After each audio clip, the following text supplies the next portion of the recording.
What if the purpose of life's hardest moments wasn't to break you, but to reveal an unbreakable strength you never knew you had? The world will test you, but it cannot shatter a spirit that has been forged in fire. This is how you learn to become that spirit.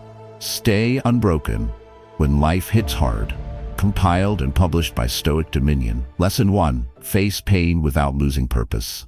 Imagine a ship's captain caught in a hurricane. The waves, colossal and merciless, crash over the deck. The wind screams, tearing at the sails.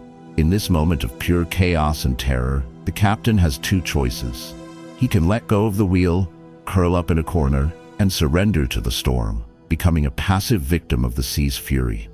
Or he can lash himself to the wheel, ignore the immediate pain of the spray and the cold, and keep his eyes fixed on the one thing that matters: the faint, distant glimmer of the lighthouse that marks the harbor.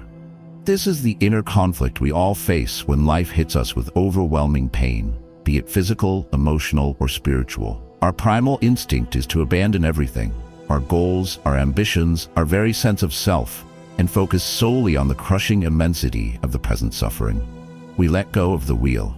The problem is that while the storm of pain may eventually pass, we are left adrift, lost at sea, with no memory of where we were going. The pain robs us not just of our comfort, but of our direction, leaving us broken and aimless in its wake. The transformative solution is to learn to face pain without losing purpose. This is the practice of lashing yourself to the wheel of your life's mission, even when the storm is at its fiercest.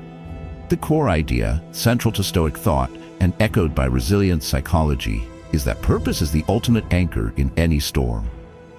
Pain is a powerful, chaotic force, but it is temporary. Purpose, however, is a constant, a north star that remains fixed in the sky, no matter how turbulent the seas become. When you have a why to live for, you can bear almost any how. By consciously connecting your endurance of pain to your higher purpose, you transform meaningless suffering into a meaningful act of devotion to your values. The pain is no longer just a brute fact. It becomes the price you are willing to pay to stay on course. To cultivate this unwavering focus, you must prepare before the storm arrives. The first actionable step is to clearly define your life's purpose when the seas are calm. Write it down. What do you stand for? What is the guiding principle of your life? This is your lighthouse. The second step is to make this purpose a part of your daily life. Recite it, reflect on it, so it becomes ingrained in your very being. The third step is a strategy for when the pain hits. You must consciously dedicate your endurance to your purpose. In the midst of suffering, you say to yourself, "I am enduring this so that I can continue my mission. My ability to withstand this pain is a testament to the strength of my purpose." The benefits of this practice are profound. It infuses suffering with meaning, which is the ultimate antidote to despair. It provides a focal point beyond the pain, giving your mind a place to anchor itself instead of drowning in the immediate chaos. Most importantly, it ensures that when the storm subsides, you are not lost. You are battered, perhaps, but you are still on course, your hands still on the wheel, your eyes still on the light. You emerge from the trial not just as a survivor, but as a captain who has proven his mettle. Your practice is to spend time today clarifying your single most important guiding principle. Write it on a piece of paper and put it in your wallet. It is the chart you will need when the storm comes. Holding on to purpose is the first step. But even the strongest captain can be distracted by the screams of fear within his own mind. To stay on course, we must learn to silence that inner voice of panic. Next, we will learn how to command the crew inside your own head. If you are ready to become the captain of your soul, please subscribe to Stoic Dominion and like this video. Lesson 2. Silence the inner panic voice. Imagine a wise king sitting on his throne, trying to govern his kingdom with reason and justice. By his side stands a foolish, hysterical advisor who shrieks at every piece of news. If a single crop fails, the advisor screams, "We will all starve." If a neighboring kingdom rattles its sabers, he wails, "We are doomed." If the king makes one small mistake, the advisor cries, "Your reign is a failure." This is the inner conflict playing out in our minds every time adversity strikes. You are the wise king. trying to navigate a challenge with your rational mind. But beside you is your inner panic voice, that hysterical advisor. This voice is not your friend. It is a primal, fear-based mechanism that catastrophizes, exaggerates, and undermines your confidence at every turn. The problem is that we often mistake this advisor's loud, urgent voice for the voice of truth. We allow its panic predictions to become our reality, letting fear, not reason, sit on the throne and make our decisions. This leads to paralysis, poor choices, and a state of constant, exhausting anxiety, all because we are taking counsel from the most unreliable member of our own court. The solution is to learn to silence the inner panic voice, not by arguing with it, but by calmly revoking its authority. A wise king does not banish the foolish advisor. He simply stops listening to him. The core Stoic principle here is the discipline of assent. The Stoics taught that our minds are constantly bombarded with impressions, thoughts, feelings, and impulses. The panic voice is just a very loud and convincing impression. Our power lies in our ability to withhold our assent, our agreement from it. You can hear the advisor scream, "We are doomed," and calmly think to yourself, "Thank you for your input, but I will not be signing off on that assessment." You recognize the voice for what it is, a primitive, irrational echo, not a true reflection of reality. This creates a space between the fear and your response, allowing your rational mind, the true king, to remain in power. You can strip this voice of its power with 3 practical steps. The first is to give the voice a name. Call it the gremlin, the fearmonger, or simply the advisor. This act of naming externalizes it, separating it from your true self. It's not you, it's the gremlin talking. The second step is to calmly and politely thank it for its concern. Don't fight it. Fighting gives it energy. Instead, say mentally, "Thank you for trying to protect me, gremlin, but I've got this." This acknowledges the voice without validating its message.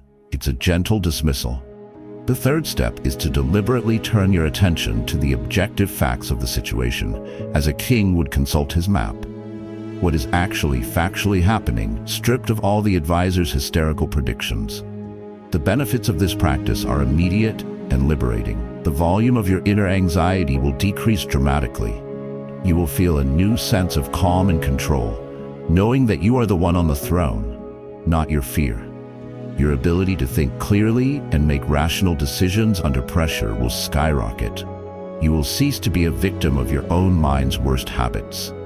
You become the wise king of your inner world, capable of listening to all counsel, but following only the guidance of reason and virtue.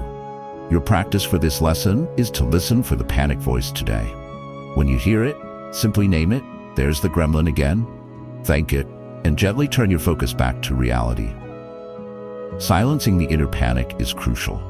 But what about attacks from the outside world, criticism, insults, and betrayals? To stay unbroken, you must learn to weather these storms with a profound and unshakable stillness. Coming up, we will explore how to endure attacks without flinching. Your support helps us build this community, so please share your chosen name for your gremlin in the comments below. Lesson 3. Endure attacks with stillness. Picture a great stone fortress standing alone on a windswept plain. The wind howls around it, hurling rain, sleet, and sand against its walls. The storm rages with all its might, a furious, chaotic assault. But the fortress does not react. It does not tremble, it does not crumble, and it certainly does not hurl stones back at the wind. It simply stands, silent and unmoved, secure in its own immense strength. The peace within its walls is completely undisturbed by the chaos without. We all face attacks from the outside world. These can be verbal insults, unfair criticism, personal betrayals, or the general hostility of a world that can often seem cruel. The inner conflict arises from our belief that these external attacks have the power to harm our inner selves. We believe the wind and the rain can break down our walls.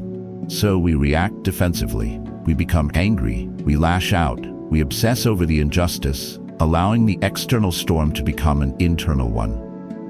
We give other people a remote control to our own peace of mind, and they can press the agitate button whenever they please.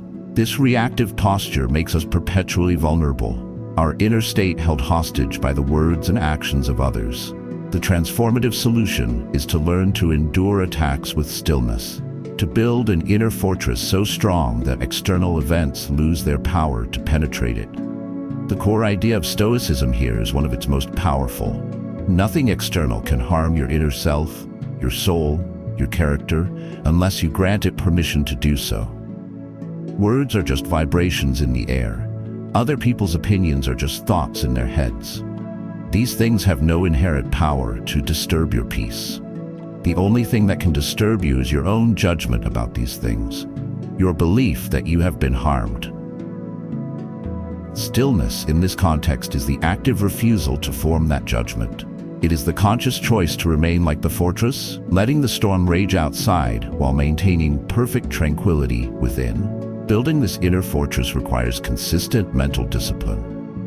The first actionable step is to visualize your inner citadel. Literally take a moment each morning to close your eyes and imagine a strong, peaceful, untouchable space within you. This is your sanctuary. The second step is to practice with small things. When someone cuts you off in traffic or makes a rude comment, use that as an opportunity to retreat into your fortress. Instead of reacting, simply observe their behavior as you would observe bad weather, and consciously choose to keep your inner peace intact. The third step is to have a mantra ready. When you feel attacked, repeat a phrase to yourself like, "Your words have no power here," or as Marcus Aurelius might say, "Choose not to be harmed, and you won't feel harmed. Don't feel harmed, and you haven't been." This reinforces your decision to remain still. By building and inhabiting your inner fortress, you will achieve a state of profound emotional freedom. You will no longer live in fear of criticism or insult. The actions of others will cease to be a source of turmoil, freeing up immense amounts of mental and emotional energy. You will develop a reputation for being calm, composed, and wise under pressure. A person whose strength is palpable and real. You are not suppressing anger, you are transcending the need for it. You become the stone fortress, a symbol of unshakable strength and serenity in a chaotic world. Your practice is to consciously let one small insult or annoyance go today. Instead of engaging with it, simply retreat into your fortress and let it pass like a cloud. A strong fortress can withstand attacks. But a truly unbreakable spirit doesn't just withstand hardship, it uses it. Next, we will explore the alchemy of turning life's setbacks into the very source of your strength. To continue fortifying your mind with us, make sure you are subscribed to Stoic Dominion. Lesson 4. Build strength through setbacks. Observe a master blacksmith at his forge. He takes a piece of raw, ordinary steel and thrusts it into the heart of a blazing fire. He pulls it out, glowing and malleable, and begins to strike it with a heavy hammer. He then plunges the screaming hot metal into cold water, a process of extreme shock and stress. He repeats this cycle again and again. To an outside observer, it looks like a process of pure violence and torture. But the blacksmith knows a deeper truth. This cycle of fire, impact, and shock, this series of deliberate setbacks, is precisely what is transforming the soft iron into hard, resilient, tempered steel. Our lives are like that piece of metal. We are constantly faced with setbacks, failed projects, lost jobs, broken relationships, financial hardships. Our inner conflict is that we see these events as purely negative. We believe the fire is there to consume us, and the hammer is there to break us. We lament our misfortune, feel victimized by our circumstances, and wish for a life free from such trials. This perspective makes us brittle. We resist the very process that is designed to make us strong, and in doing so, we miss the opportunity for profound growth, remaining soft and untested. The transformative solution is to adopt the mindset of the blacksmith and learn to build strength through setbacks. This is the art of viewing every difficulty, every failure, and every piece of adversity not as a punishment, but as a crucial part of your training. The core Stoic idea is that obstacles are not impediments to virtue, but opportunities for virtue. The setback is the fire that allows you to practice the virtue of resilience. The failure is the hammer blow that teaches you the virtue of humility. The hardship is the cold water that tempers your spirit with courage. Life, in this view, becomes a perfectly designed gymnasium for the soul, And every setback is a new piece of equipment designed to strengthen a specific spiritual muscle. You stop asking, "Why is this happening to me?" and start asking, "What is this trying to teach me? What strength is this trying to forge in me?" To apply this mental alchemy to your life, you need a new set of operating instructions. The first step, in the immediate aftermath of a setback, is to allow yourself to feel the initial sting, but then to consciously label the event as training. Say to yourself, "This is a test. This is an opportunity to practice resilience." The second step is to conduct an objective after-action review. Once the initial emotion has subsided, analyze the setback without blame or shame. What went wrong? What was within my control? And what wasn't? What are the specific, actionable lessons I can learn from this experience? The third step is to find the hidden gift. In every setback, there is a silver lining or a hidden opportunity, a chance to change direction, to learn a new skill, to strengthen a relationship. Actively look for it. The benefits of this mindset are extraordinary. You will become anti-fragile, a term meaning you don't just resist shocks, you actually get stronger from them. Your fear of failure will dramatically decrease, because you will no longer see it as an endpoint, but as a vital part of the process. This will make you more daring, more creative, and more willing to take on great challenges. You will develop a deep and authentic confidence, the confidence of a well-forged blade, knowing that you have been tested by fire and have come out stronger. You stop seeing yourself as a victim of life and become a willing partner in your own tempering. Your practice is to look back at a past setback in your life. Instead of focusing on the pain, write down 3 positive things that came out of it. 3 lessons learned or strengths gained because it happened. Using setbacks to build strength is a powerful reframe, but it requires us to understand the fundamental difference between the chaos we can't control and the one thing we always can. Next, we will dive into the master key of Stoicism, learning to control your reactions, not the chaos. If you're finding this helpful, please like the video to help it reach others. Lesson 5. Control reactions, not the chaos. Imagine you are a charioteer in a wild and frantic race. The arena is pure chaos. Other chariots crash and swerve around you, dust fills the air, and the roar of the crowd is deafening. In this situation, you have no control over the other drivers, the condition of the track, or the noise of the crowd. If you focus your energy on trying to control these external things, you will surely crash. Your entire focus, your only hope of victory and survival, must be on one thing: managing the 2 powerful, panicked horses directly in front of you. These horses are your own reactions, your fear, your anger, your panic. This is the central conflict of human life. We exist in a chaotic arena. We are constantly faced with unpredictable events, difficult people, and circumstances far beyond our command. Our deep-seated instinct is to try to control this external chaos.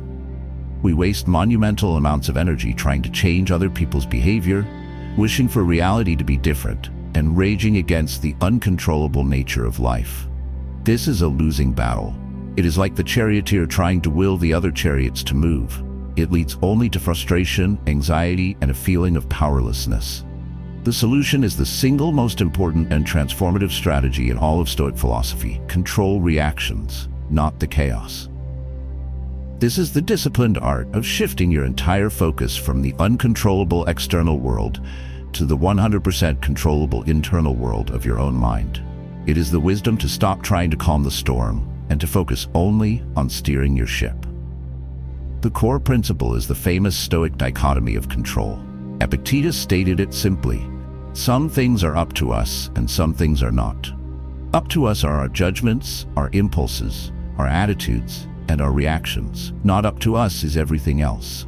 The secret to a peaceful and powerful life is to pour all of your energy into the first category and to practice serene acceptance of the second. This doesn't mean you become passive. It means you stop wasting your power where it has no effect and apply it with surgical precision where it has total effect. To make this radical shift a reality in your life requires daily, conscious practice. The first actionable step is to constantly ask yourself throughout the day, is this within my control? When you feel stressed or upset, Apply this filter. Is the traffic in your control? No. Is your reaction to the traffic, your anger, your breathing, the music you choose to listen to, in your control? Yes. This simple question is your sorting mechanism. The second step is to practice internalization of goals.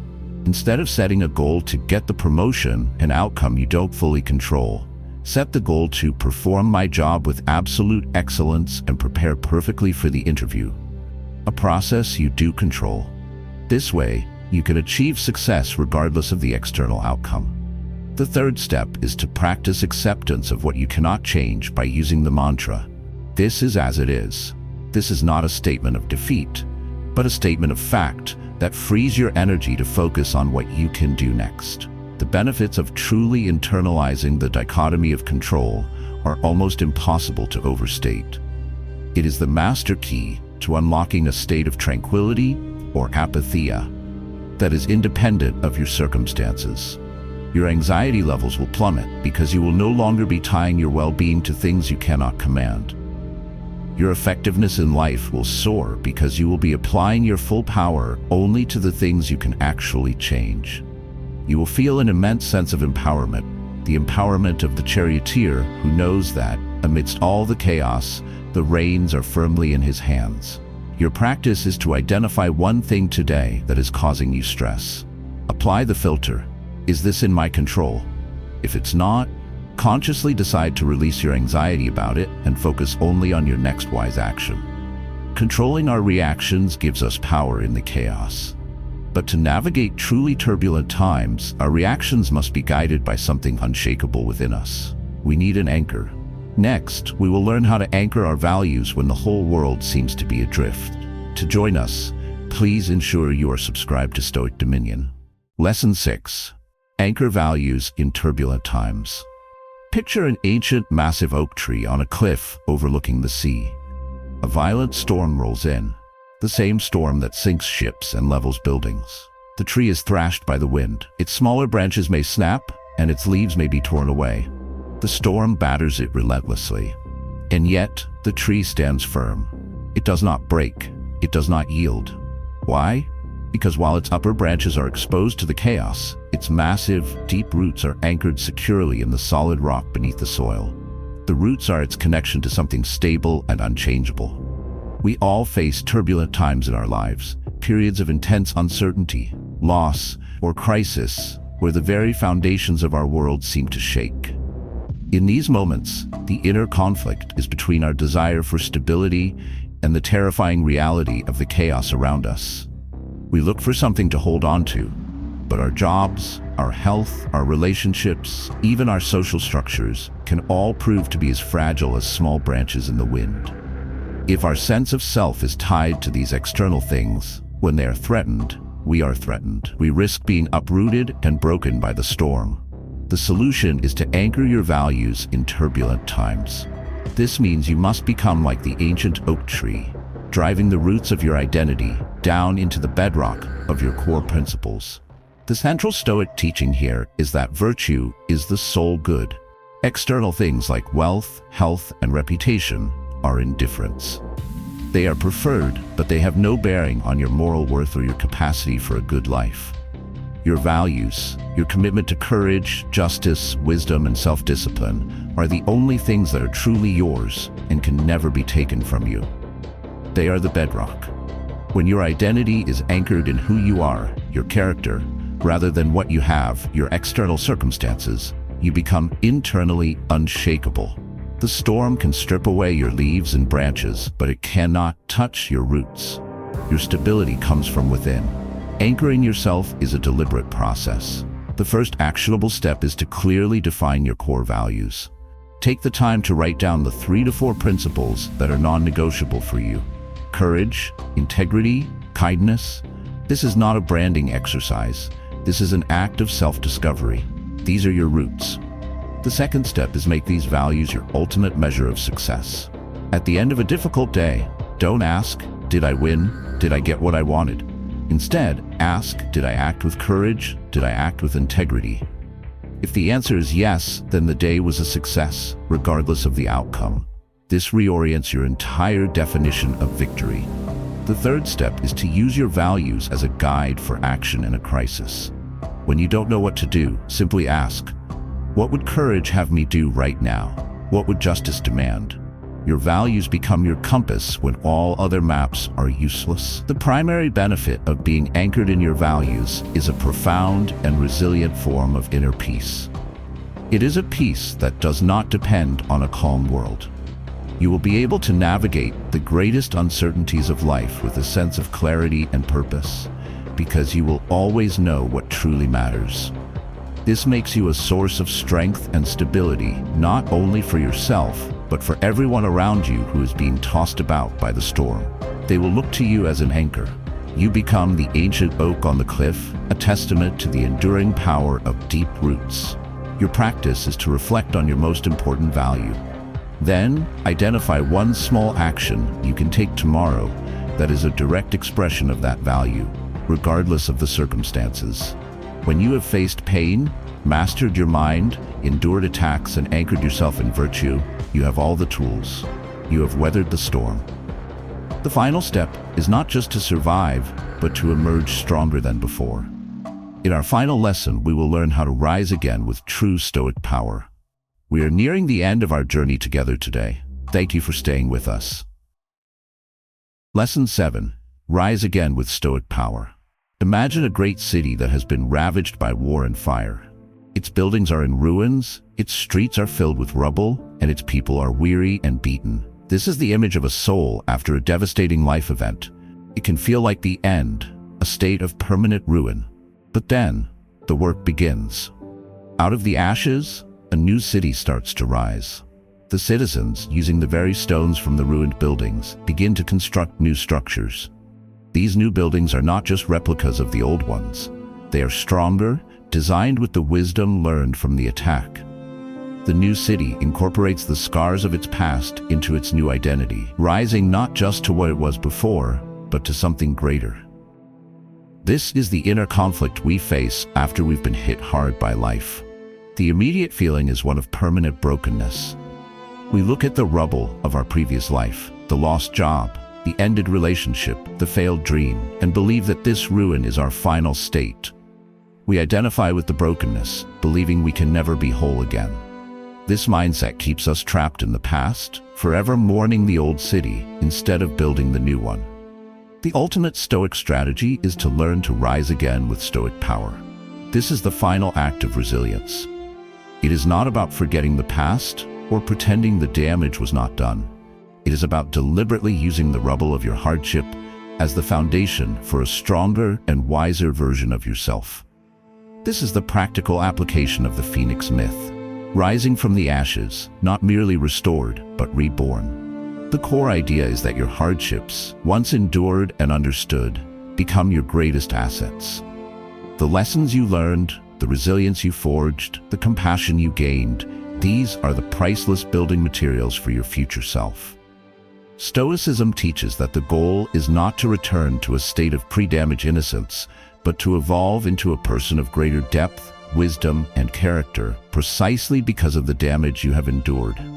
Your scars become a testament to your strength. The process of rebuilding is intentional. The first actionable step is to take inventory of the rubble. After a hardship, take the time to reflect and write down the lessons you were forced to learn. What new strengths did you discover in yourself? What weaknesses were exposed that you can now work on? This is how you salvage the building materials. The second step is to create a new vision. Based on your newfound wisdom, who do you want to be now? Your old blueprint may be obsolete. Design a new one for a stronger, wiser version of yourself. This is your chance to rebuild consciously. The third step is to lay the first new stone. Take one small, forward-looking action that is aligned with your new vision. It could be applying for a new kind of job, starting a new healthy habit, or reaching out to a new social circle. This first act is a powerful declaration that the rebuilding has begun. By embracing this mindset, you transform the narrative of your life from one of tragedy to one of triumph. You will never again see yourself as permanently broken. Instead, you will see your hardships as the crucible that forged your greatest strengths. This gives you a dynamic, forward-looking confidence that is immune to nostalgia or regret. You become the architect of your own resurrection, a living example of the human spirit's incredible capacity to not only endure but to thrive. You become a source of hope and inspiration for others who are sitting in their own ruins, showing them that a new, stronger city can be built. Your final practice is a commitment. Resolve that you will no longer identify with your past hardships as a story of brokenness. Instead, you will view them as the sacred training ground where you earned the wisdom to build the powerful and purposeful life you will live from this day forward. Life will hit you hard. That is a guarantee. Being broken, however, is not a guarantee. It is a choice. These 7 strategies are the tools you need to make a different choice. The choice to face the fire, to command your mind, and to rise again, stronger and more purposeful than before. Thank you for walking this path with us today. Your commitment to building a resilient mind is an act of courage, and the world needs more of it. If this guide has served you, please honor the work by liking the video, commenting with the lesson that you needed to hear most, and subscribing to Stoic Dominion for more strategies on building an unbreakable life.